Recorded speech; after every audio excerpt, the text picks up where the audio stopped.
ఎటకేలకు తెలంగాణ మంత్రివర్గ విస్తరణ జరిగింది. సీఎం రేవంత్ రెడ్డి జట్టులోకి మరో ముగ్గురు అమాత్యులు చేరారు. హైదరాబాద్ రాజ్భవన్లో ధర్మపురి ఎమ్మెల్యే అడ్లూరి లక్ష్మణ్, చెన్నూరు ఎమ్మెల్యే గడ్డం వివేక్, మక్తిలి ఎమ్మెల్యే వాకటి శ్రీహర్తో గవర్నర్ జిష్ణుదేవ్ వర్మ ప్రమాణం చేయించారు. కేబినెట్ లో మొత్తం 6 ఖాళీలు ఉండగా ప్రస్తుతం 3 మాత్రమే భర్తీ చేశారు. ఎస్సీ మాల సామాజిక వర్గం కోటాలో గడ్డం వివేక్ మంత్రివర్గంలో అవకాశం లభించింది. ఇక ఎస్సీ మాదిక సామాజిక వర్గం కోటలో అడ్లూరి లక్ష్మణ్ కు చోటు దక్కింది. ఇక బీసీ నుంచి ముదిరాజు సామాజిక వర్గానికి చెందిన వాకటి శ్రీహరికి కేబినెట్ లో చోటు దక్కింది.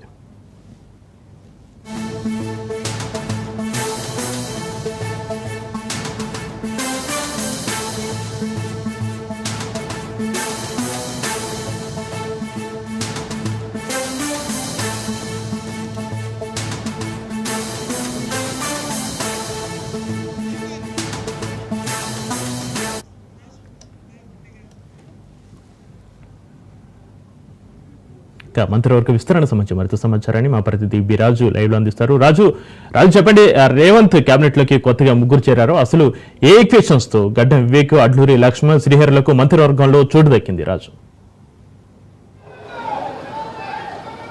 రైట్ చక్రి, ఎప్పుడెప్పుడా అంటూ ఎదురు చూసినటువంటి మంత్రివర్గ విస్తరణ పూర్తి స్థాయిలో జరగకుండా పాక్షికంగా ఒక వ్యూహాత్మకంగా అధిష్టానం అటు రాష్ట్ర నాయకత్వం ఒక వ్యూహాత్మకంగా అడుగు వేసి నేతల అసంతృప్తిని తగ్గించే విధమైనటువంటి కార్యక్రమంలో భాగంగానే ఈ యొక్క పాక్షికంగా మొత్తం సీఎం రేవంత్ రెడ్డితో సహా ఇప్పటి వరకు మంత్రివర్గంలో నిన్నటి వరకు 11 మంది మంత్రులు ఉండగా ఓవరాల్ గా 12 మంది అయ్యారు. అందులో సామాజిక సమీకరణాలు వాటితో పాటుగానే వివిధ జిల్లాలకు ప్రాతినిధ్యం కల్పించాలంటూ పెద్ద ఎత్తున ఆశావాహులు, కాంగ్రెస్ పార్టీ సీనియర్ నేతలు, వివిధ సామాజిక వర్గాలకు చెందినటువంటి ఎమ్మెల్యేలు కూడా తమ పేర్లను మంత్రివర్గంలో పరిశీలించాలి అనేటటువంటి డిమాండ్ కూడా అధిష్టానం ముందు ఇటు రాష్ట్ర నాయకత్వం ముందు పెట్టినటువంటి పరిస్థితి అయితే ఉంది. ప్రధానంగా అటు నిజామాబాద్ బోధన్కు చెందినటువంటి సీనియర్ నేత మాజీ మంత్రి సుదర్శన్ రెడ్డి మొదటి నుంచి మంత్రివర్గంలో చోటు కోసం ఎదురు చూస్తున్నారు, ఆశిస్తున్నారు. దాంతోపాటుగానే మంచిర్యాల ఎమ్మెల్యే ఆదిలాబాద్ జిల్లాకు ప్రాతినిధ్యం కల్పించాలనేటటువంటి డిమాండ్ను ఆయన వినిపిస్తున్నారు. ఆయన సీనియర్ కాంగ్రెస్ పార్టీ నేతగా ఉన్నారు. ఆయన ఇప్పటివరకు ఏ పార్టీ మారలేదు, కాంగ్రెస్ పార్టీని అంటిపెట్టుకొని ఉన్నటువంటి నేత. మంచిర్యాలలో ఆ జిల్లాలో ఆదిలాబాద్ జిల్లాలో కొంత ప్రభావం చూపగలిగినటువంటి నేత. దాంతోపాటుగానే రాజగోపాల్ రెడ్డి మునుగోడు ఎమ్మెల్యేగా ఉన్నారు. మునుగోడు నే కాదు, ఉమ్మడి నల్గొండ జిల్లాలో కూడా ఆయన ప్రభావం చూపగలిగే నేత. రాష్ట్ర స్థాయిలో కూడా ఆయన కొంత ప్రభావితం చేసేటటువంటి నేత. ఆయనకు మంచి ఇమేజ్ ఉన్నటువంటి పరిస్థితి. ఆయనతో పాటుగానే మల్రెడ్డి రంగారెడ్డి సైతం ఈ యొక్క మంత్రివర్గంలో తమకు చోటు కల్పించాలనేటటువంటి డిమాండ్ చేస్తున్నటువంటి పరిస్థితి అయితే ఉంది. ఓవరాల్గా ఈ నేతలు మంత్రివర్గం కోసం పోటీ పడ్డారు, ఆశించి భంగపడ్డటువంటి పరిస్థితి అయితే ఉంది.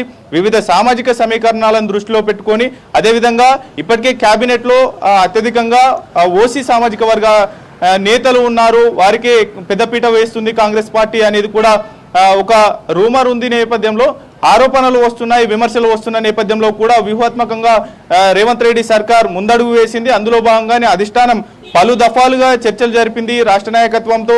అనేక సార్లు సీఎం రేవంత్ రెడ్డి ఢిల్లీ వెళ్లి అనేక సార్లు ఏఐసిసి పెద్దలతో చర్చలు జరిపారు. వివిధ నేతలతో కూడా సీఎం రేవంత్ రెడ్డితో పాటు డిప్యూటీ సీఎం బట్టి విక్రమార్క, మంత్రివర్గంలో ఉన్నటువంటి కీలక నేతలతో విడివిడిగా కూడా వారి అభిప్రాయాలు, సూచనలు తీసుకున్నారు. ఏ నేత ఇబ్బందులు పడుతున్నారు, వారిని మంత్రివర్గంలోకి తీసుకోకపోతే ఎటువంటి ఇబ్బందులు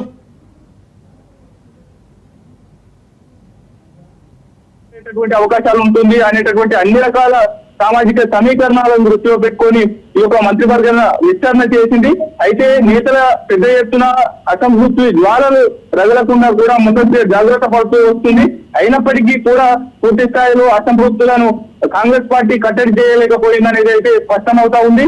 ఇవాళ మూడు సామాజిక వర్గాల నుంచి ఎస్సీ సామాజిక వర్గంలో 2 ప్రధానమైనటువంటి కులాలు ఉంటాయి. మాదిగ కులానికి సంబంధించి ధర్మపురి ఎమ్మెల్యే అడ్లూరి లక్ష్మణ్ నిన్నటి వరకు కూడా ప్రభుత్వ విప్పుగా ఉన్నారు. ఆయనకు మంత్రి పదవి మంత్రివర్గంలోకి తీసుకుంది. దాంతో పాటుగానే ఎస్సీ మాల సామాజిక వర్గం నుంచి చెన్నూరు ఎమ్మెల్యే వివేక్ వెంకటస్వామిని కూడా మంత్రివర్గంలోకి తీసుకున్నటువంటి పరిస్థితి అయితే ఉంది. ఎందుకు అంటే కీలకంగా మనం భావించాల్సి ఉంది. ఏంటి అంటే ఎస్సీ వర్గీకరణ ఇటీవల రాష్ట్ర ప్రభుత్వం చేసింది. 3.5 దశాబ్దాలుగా ఈ యొక్క పోరాటం జరిగింది. కొంత పదుల సంఖ్యలో ఈ యొక్క పోరాటంలో అమరులైనటువంటి పరిస్థితి అయితే ఉంది. అయితే ఏ ఒక్క సామాజిక వర్గానికి అన్యాయం జరగకుండా ఒక కమిషన్ వేసి ఆయా కులాల ప్రాతినిధ్యం ఎంతుంది, వారి జనాభా రాష్ట్రంలో ఎంతుంది అనేటిది కూడా పూర్తి స్థాయిలో తెలుసుకున్న అనంతరం మాత్రమే ఈ యొక్క వర్గీకరణ చేసినటువంటి పరిస్థితి అయితే ఉంది. పూర్తి స్థాయిలో కూడా ఈ యొక్క కమిషన్ ఇచ్చినటువంటి రిపోర్ట్ ఆధారంగా గ్రూప్ 1, గ్రూప్ 2, గ్రూప్ 3 వర్గీకరణ చేసినటువంటి పరిస్థితి అయితే ఉంది.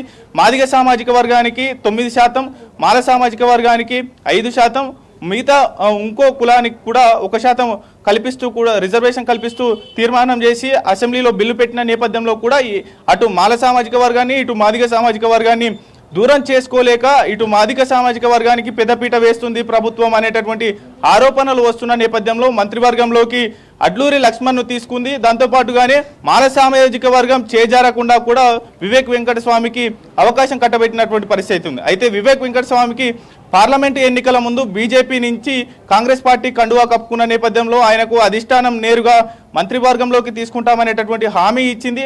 ఆ హామీని కూడా అధిష్టానం ఫుల్ఫిల్ చేసినట్టు అయింది. ఈ యొక్క మంత్రివర్గం విస్తరణలో వివేక్ వెంకటస్వామికి అవకాశం కల్పించి మరోవైపు మక్తల్ సర్పంచ్ స్థాయి నుంచి కాంగ్రెస్ కార్యకర్తగా మొదలైన రాజకీయ ప్రస్థానం మక్తల్ ఎమ్మెల్యేగా ఉండి మంత్రివర్గంలోకి అడుగుపెట్టినటువంటి మక్తల్ ఎమ్మెల్యే శ్రీహరి ముద్రాజ్ ఒక సర్పంచ్ నుంచి జెడ్పీటీసీ అదేవిధంగా వివిధ హోదాల్లో పనిచేస్తూ కూడా మంత్రివర్గంలోకి అడుగుపెట్టినటువంటి పరిస్థితి అయితే ఉంది. ఓవరాల్గా ఈ యొక్క సీనియర్ నేతల అసంతృప్తికి సంబంధించి కూడా పూర్తి స్థాయిలో ఎప్పటికప్పుడు కళ్ళెం వేసేందుకు ప్రయత్నాలు ఇవాళ ఉదయం నుంచే చేస్తున్నటువంటి పరిస్థితి అయితే ఉంది. ఎవరెవరు మంత్రివర్గంలోకి తీసుకుంటామనేటటువంటి పేర్లు ప్రకటించిన నేపథ్యంలో మిగతా నేతల అసంతృప్తిని తగ్గించేటటువంటి ప్రయత్నం చేశాను. ఉదయం నిజామాబాద్కు చెందినటువంటి సుదర్శన్ రెడ్డి నివాసానికి ఏఐసీసీ తెలంగాణ రాష్ట్ర వ్యవహారాల ఇన్ఛార్జ్ మీనాక్షి నటరాజన్ చేరుకున్నారు. వారితో పాటుగా పిసిసి చీఫ్ మహేష్ కుమార్ గౌడ్ చేరుకున్నారు. ఆయనతో నేరుగా సంప్రదింపులు చేశారు. వచ్చే మంత్రివర్గంలో కూడా 3వ విడతలో కూడా తమకు తప్పకుండా అవకాశం కల్పిస్తాం, మీరు సీనియర్ నేతగా ఉన్నారు, మాజీ మంత్రిగా ఉన్నారు అనేది కూడా వారికి వివరించడం జరిగింది. అదేవిధంగా సుదర్శన్ వారితో పాటుగానే ప్రేమ్ సాగర్ రావుకు నేరుగా ఏఐసిసి కార్యదర్శిగా ఉన్నటువంటి ప్రధాన కార్యదర్శిగా ఉన్నటువంటి కేసీ వేణుగోపాల్తో ఫోన్ చేయించారు. కొద్దిసేపటి క్రితమే రాజగోపాల్ రెడ్డి నివాసానికి వెళ్లి ఆయనతో సంప్రదింపులు జరిపారు. మరోవైపు కొద్దిసేపటి క్రితమే మీనాక్షి నటరాజన్తో పాటు మంత్రి వివేక్ వెంకటస్వామి రాజగోపాల్ రెడ్డి నివాసంలో చర్చలు జరిపినటువంటి పరిస్థితి అయితే ఉంది. ఇప్పుడు కొద్దిసేపటి క్రితమే ఇప్పుడు మనం ఉన్నటువంటిది నివాసం మల్రెడ్డి రంగారెడ్డి ఇబ్రహీంపట్నం ఎమ్మెల్యేగా ఉన్నటువంటి మల్రెడ్డి రంగారెడ్డి కూడా మంత్రివర్గంలో స్థానం ఆశించారు. ఢిల్లీలో పైరవీలు చేశారు. దాంతోపాటుగానే తమకు మంత్రి పదవి కట్టబెట్టాలనేది కూడా వారు అధిష్టానానికి సూచించిన నేపథ్యంలో ఇప్పుడే కొద్దిసేపటి క్రితమే ఆయన అసంతృప్తిని తగ్గించే ప్రయత్నంలో భాగంగా మంత్రి పొన్నం ప్రభాకర్, టీపీసీసీ చీఫ్ మహేష్ కుమార్ గౌడ్లు కూడా ఆయన నివాసానికి వచ్చి మంతనాలు జరుపుతున్నటువంటి పరిస్థితి అయితే ఉంది.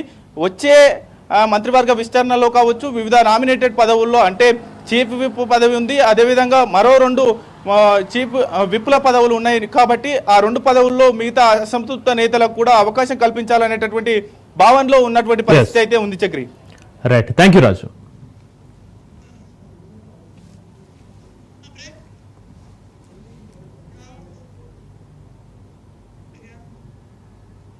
చిన్న బ్రేక్ తీసుకుందాం.